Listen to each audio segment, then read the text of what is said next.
Juliana Rosa, já aqui no estúdio da Band News FM, entre nós, para comentar a alta do PIB, alta esta puxada pelo agro, né, Ju? Boa tarde. Tudo bom, Renan? Boa tarde para você. Boa tarde. Adri. Boa tarde. A Juliana Rosa também bem aquecidinha aqui, ó. A gente abriu entre nós falando que os dois estavam parecendo que estavam fazendo um jornal em Londres.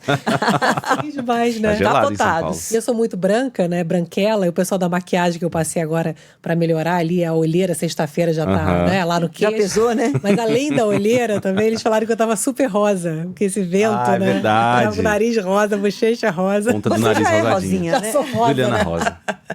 Mas vamos falar do PIB. O PIB realmente veio forte. Surpreendeu, né? Veio bastante. Já era esperado agora, mais recentemente, né, com os dados que foram sendo atualizados, mas certamente o primeiro trimestre surpreendeu, Dri, porque já se esperava que o primeiro trimestre seria mais forte do que o final do ano passado, porque a agropecuária faria com que houvesse um impulso com a safra agrícola recorde.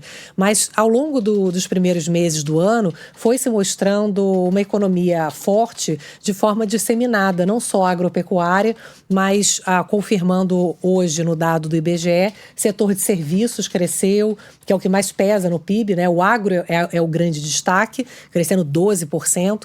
O setor de serviços cresce bem menos, 0,3%, mas serviço pesa mais no PIB, na geração de emprego, né? Então, serviço de atividade imobiliária, todo tipo de serviço de informação nosso, né? Comunicação, mas comércio cresceu, o consumo das famílias cresceu também 1%, mostrando que as famílias estão comprando mais, mesmo com essa inflação alta, o mercado de trabalho está aquecido, os salários estão subindo acima da inflação. Muita gente me mandou mensagem hoje cedo que eu falei sobre ganho de renda e quando se desconta a inflação, ainda assim os salários sobem, de acordo com os dados de ontem até de salários da PNAD, o dado do desemprego, que os salários sobem 3,2% acima da inflação.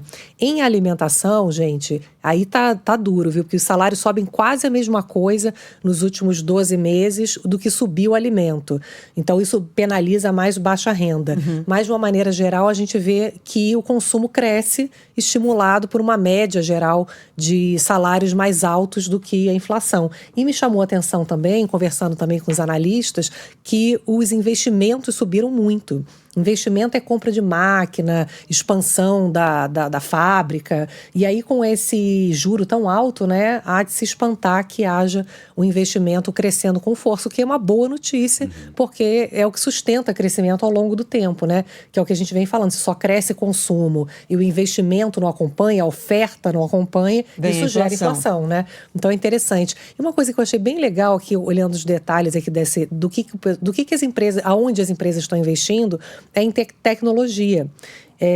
Tanto acho que tem a ver com o fato das empresas, desde a pandemia isso acelerou e continua, as empresas precisando investir em tecnologia, em vendas online, né, em aplicativos e terem sites, né, e terem investimento maior de vendas online, mas também a inteligência artificial, né? Isso está tomando conta aí das discussões nas empresas.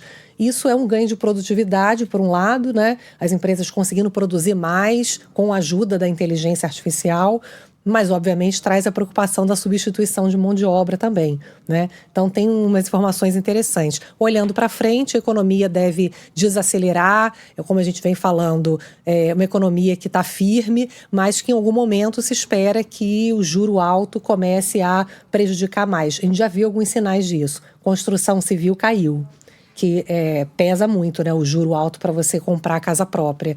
A indústria também caiu, que são produtos que dependem muito de crédito. Então, a gente já traz ali, já viu algumas informações que corroboram essa expectativa de que, embora esteja demorando um pouco mais, essa desaceleração da economia, que ao longo dos próximos meses se espera que haja um crescimento mais devagar. Perspectiva aí para o segundo trimestre, que é o que a gente está agora, é depois de crescer 1,4%, que a economia possa crescer mais em torno de 0,5%. E segundo semestre, Dria, que deve ficar andando meio de lado a economia. Aí sim, com um efeito mais forte de crédito caro, e aí os investimentos dando uma estabilizada, isso que se espera que vá desacelerando aos poucos. Mas, de qualquer maneira, como a gente começou bem o ano, né, se espera que o balanço de 2025 seja um crescimento em torno de 2,5%. que não é ruim, né? Se a gente pensar historicamente para o Brasil, né? Sim, a gente fechou então o trimestre com 1,9. 1,4. 1,4. E agora o próximo deve ficar em meio. Em meio, mais ou menos. Essas são as previsões. Pode surpreender, né, de novo, né? Porque tá resiliente aí a economia, né? Mas você vai seguir acompanhando tudo pra gente. Seguiremos.